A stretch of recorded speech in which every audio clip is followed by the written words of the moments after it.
discuss, this is the last topic of the unit 5th, that is fundamental of SDN and the open flow.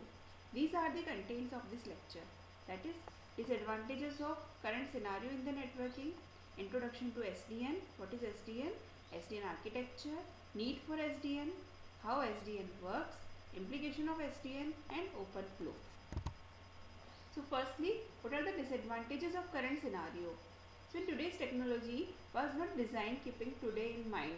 What? Basically massive scalability, virtualization, cloud computing and mobility. And protocols are box centric, not fabric centric. That is difficult to configure correctly, difficult to add new features and difficult to debug.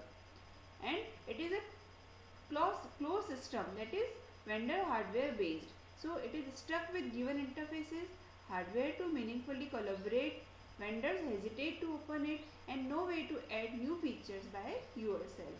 So what is the solution of this? The solution is software defined networking. What is SDN? SDN is software defined networking. SDN is a framework to allow network administrator to automatically and dynamically manage and control a large number of network devices, services, topology, traffic paths and packet handling for quality of service. Policies using high level language and APIs. Management includes provisioning, operating, monitoring, optimizing and managing FCAPS. What is FCAPS? That is fault configuration, accounting, performance and security in a multi-tenant environment. These are the networking planes of the SDN, that is data plane, control plane and management plane. Data plane basically carries network user traffic, control plane carries signaling traffic and management plane carries administrative traffic. This is the architecture of SDN.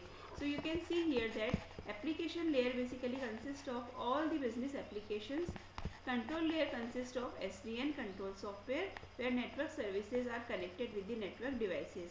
All these network devices are available at the infrastructure layer and these are connected with the control data plane interface. What is control data plane interface? This interface is open flow, which we will discuss in the next slide, coming slides. So what are the needs for SDN? First, virtualization, orchestration, programmable, dynamic scaling and visibility. These are the needs for SDN which make it best. So virtualization basically use network resources without worrying about where it is physically located, how much it is and how it is organized. And orchestration should be able to control and manage thousands of devices with one command.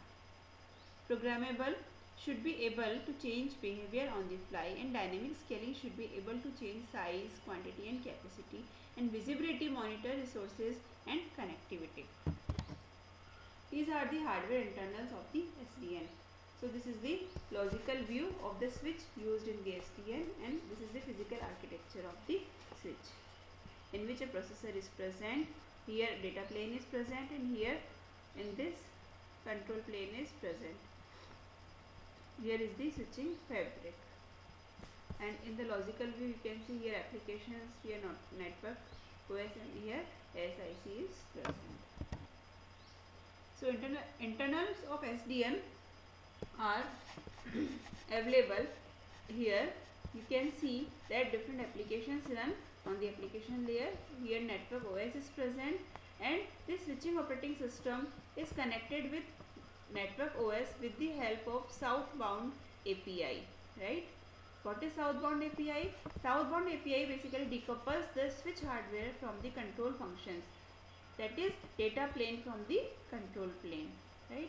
And switch operating system basically expose switch hardware primitives. So SDN switch decouples this stack basically. So how SDN works basically, how SDN connected with the switch OS and switch OS connects different networking devices and this controller of the SDN controls these switch OS with the help of southbound API, which we have seen in the previous slide. These are the implications of SDN.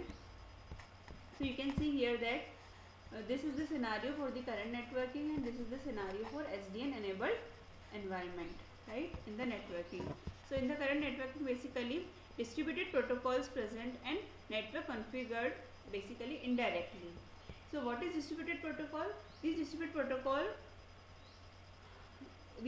protocols are in each switch has a brain and hard to achieve optimal solution. And network configured indirectly, it means configured protocol and whole protocol converges. While in the SDN enabled environment, global view of the network, that is application, can achieve optimal, and southbound API gives fine-grained control over the switch. Network configured directly, allows automation and allows definition of the new interfaces. Now, that is all about the SDN. And now OpenFlow. What is OpenFlow? OpenFlow was developed in Stanford and standardized by Open Networking Foundation. The current version of OpenFlow is 1.4 and implemented by switch vendor 1.3. It allows control of underlay plus overlay. Overlay switch is basically Open V switch, that is Indigo Light. SDN versus OpenFlow. Actually, OpenFlow is a leading SDN protocol and it decouples control and data plane by giving a controller the ability to install flow rules on switches. And hardware or software switches can use OpenFlow, and all this thing is done with the help of this anatomy of a flow table entry. So here different parameters are assigned. With the help of these parameters, OpenFlow will control the SDN and make it suitable. So what is this? That is timeout. That is when to delete the entry. And priority shows what order to process the rules. Counter shows of packets or bytes processed by the rules. Action shows that forward packet to 0 or for more ports, encapsulate and forward to controller, send to normal processing pipeline and modify the fields. And match will show here, that is switch port, VLAN ID, right, VLAN TCP, MAC source, MAC destination, Ethernet type, IP source, IP destination, means from which basically we are mapping, or you can say from which networking device we are connecting. This thing we will know with this table basically. Here OpenFlow anatomy of a flow table entry is again given here. So that table which we are study here is given. Here you can see that on the hardware layer basically we found that from which network device we are connecting, and this is the OpenFlow client layer, that is software layer, which will connect all the different applications, that what are the applications are running on the different hardwares. So this OpenFlow client, that is this software, is connecting with the controller PC. So that is all about the OpenFlow, and OpenFlow is connected with SDN, and SDN is the latest networking technology which is the demand of today's era. Thank you so much.